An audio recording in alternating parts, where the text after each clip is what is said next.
You must remember that beads, before trade, or far distant trade, beads did not exist. Color was something that linked you directly to nature. It was the flowers at this time of the year, it was the fruits at that time of the year, and suddenly these things turned up. These little seeds, still called seed beads, that had color that lasted forever.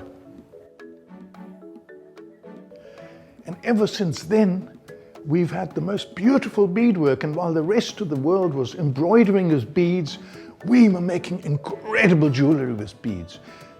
Beads that spoke, and that you can still find everywhere.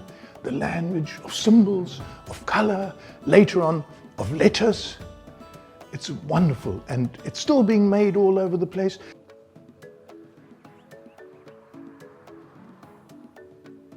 Out in the countryside, where people have not been ruined by modern technology to that extent, people can still make wonderful things without having kilns and wheels and glazes and all these sorts of things.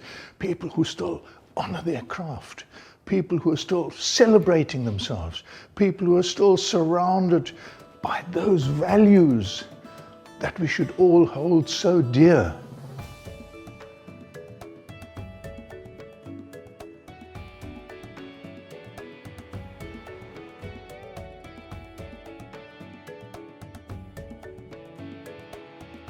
Pansi Museum is our celebration of the beauty of the indigenous art of South Africa.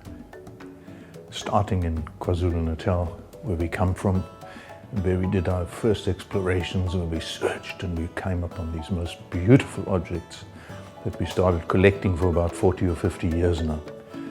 And we brought them all together here at the Pansi Museum to show the world and to celebrate and to really spoil everybody with these amazing, amazing objects that you can still find, that people are still making here in our side of the country. And we've brought it all together in this museum so that everybody can come and look.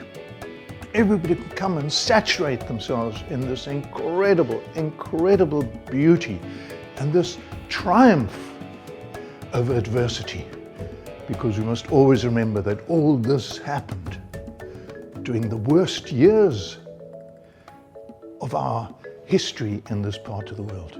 But it's a museum that rises above all that, because it was actually turned around and celebrated by those who took the best of it and reinterpreted it and created new art, Ubuntu art, out of it. And a new respect gets built in this building. And through that respect, we believe that in future, our community will take pride and ownership of its own culture and its own roots again. We're a museum of the heart. And as far as we are concerned, we're just a feel-good museum. You don't have to learn anything. You just have to come out and feel good. We're in Durban, we're in very close to the city, we're 500 Esther Roberts Road.